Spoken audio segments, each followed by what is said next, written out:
have learned about Shakespeare and some of his plays.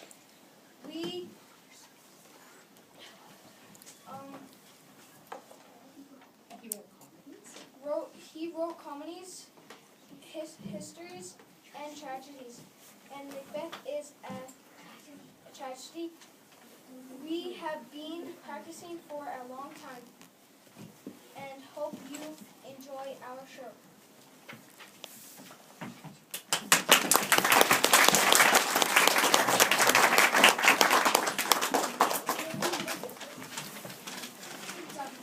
I have a story from long ago, a tale of misery, heartache, and woe. My play is flooded with hatred and greed, and has a moral we all should heed. So sit back, my good friends, and I will unfold a saga of passion when uncontrolled. I convey you to Scotland of yesteryear, a place locked in combat, cruel and severe. A country called Norway sent troops across the sea. The Scottish fought back to keep their land free. Smoke and fire thickened the skies. The air thundered with fierce battle cries. The very ground shuddered with fright. It really was a dreadful night. As the men battled with sword and shield, gray shadows appeared on the distant field.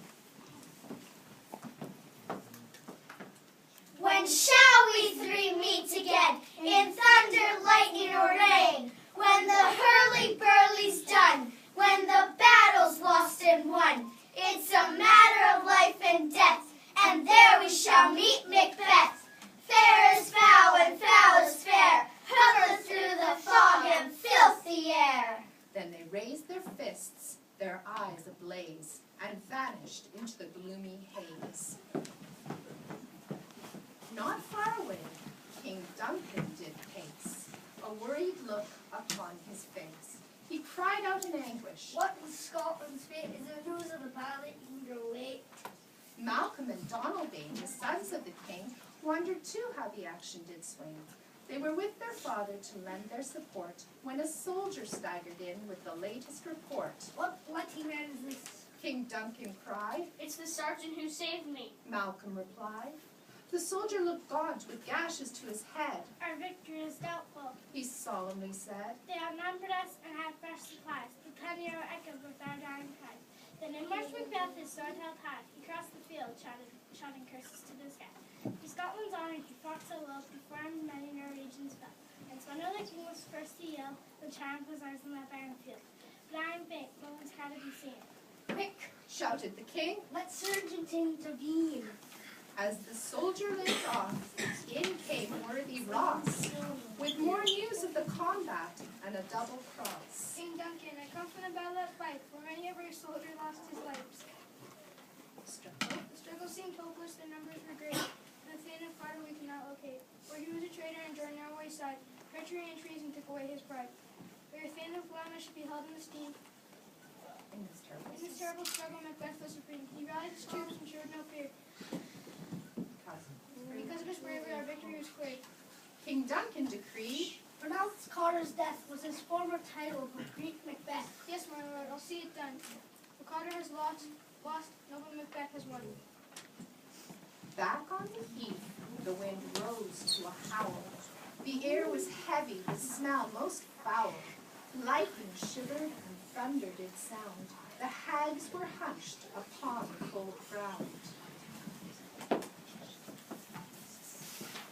Where hast thou been? The first witch cried. Killing swine! The second replied.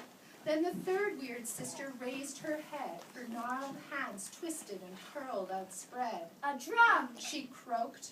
I hear a drum. Listen, my sisters, Macbeth doth come.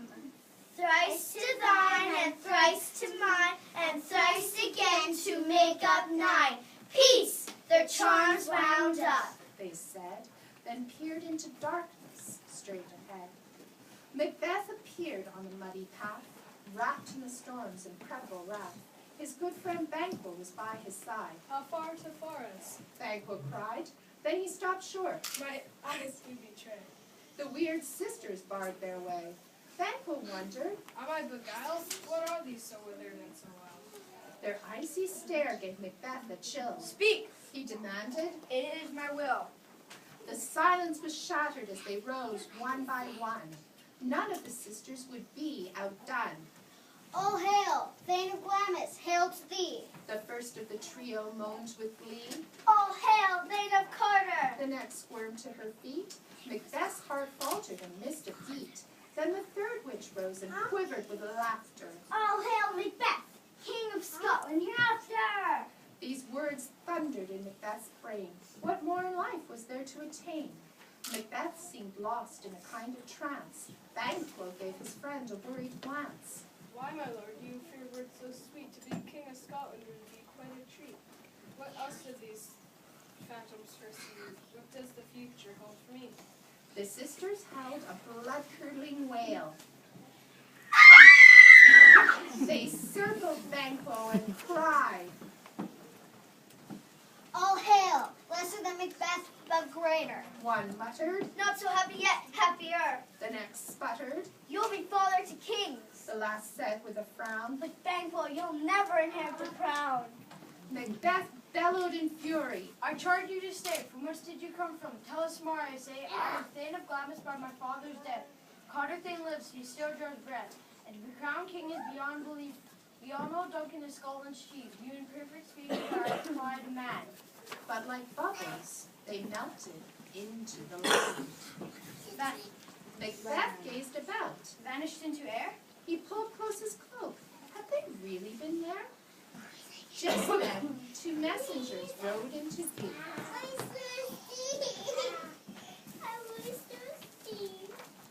They greeted Macbeth. Congratulations to you. Glad tidings, Fair General. You are the greatest warrior in all our land.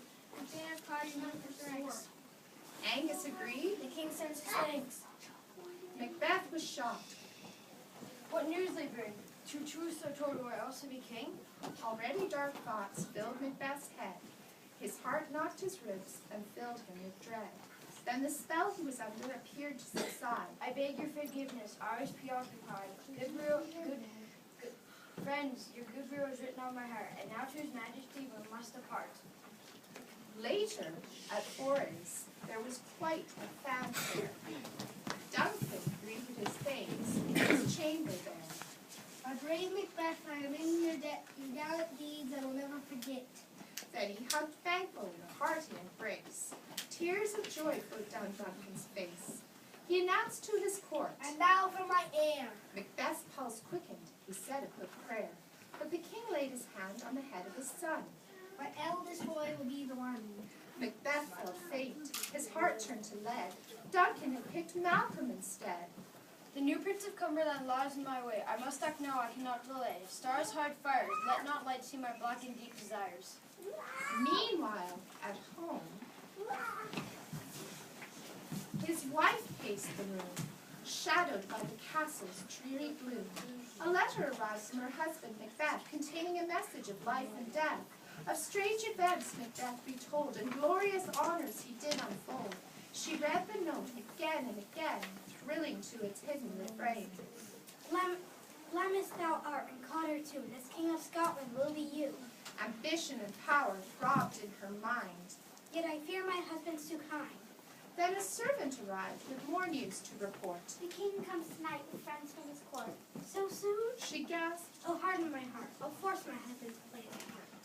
Macbeth hurried home, as he had said. Disturbing thoughts filled his head. He burst to the door, breathless from his ride, then hastened to her room to be by her side. Beloved wife, Duncan comes this eve. Her eyes were like steel. And when does he weep? Your face is like a book handle. You must hide your feelings. She implored. If, as you say, he comes tonight, Duncan will not see the morning light. I'll arrange it all, I guarantee. Look after your guests. Leave the rest to me. By late afternoon, the king's party drew near.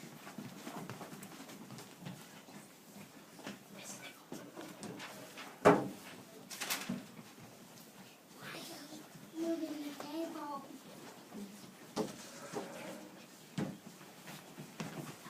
King Duncan remarked. Why, it's beautiful here. Banquo agreed. It's beyond compare. Even the swallows love this sweet air. The lady of the house greeted them with style. What's ours is yours. She said with a smile. As twilight fell, the castle was aglow. Servants with torches rushed to and fro. What a great celebration! celebration, what a jovial scene. The court feasted till their platters were clean. Macbeth couldn't stand it any more. He rose from the table and rushed out the door. There is no reason to do this deed of fortune, ambition, power, and greed. Macbeth was filled with shame and disgust. The king is here in double trust. I am his kinsman and subject as well as his host. Yet I should protect him to the utmost. Yet to bear the knife is what I intend. How could I do this to a friend? Then Lady Macbeth appeared in the gloom. Why did you hurry from the room? Duncan praises me highly. Macbeth said in despair. We'll proceed no farther with this affair. Already? She mocked. You're resolved as fate. You're a coward. You're just afraid. You look, my husband, you look so pitiful and pale. Macbeth finally weakened. But what if we fail? I'll drug the guards who will succeed. Together we will do the deed. And after his death we'll display our grief. Then my husband, you will be chief. I'll do as you ask and put on a show. False face must hide what false heart doth know. 'Twas midnight when Duncan retired to his bed.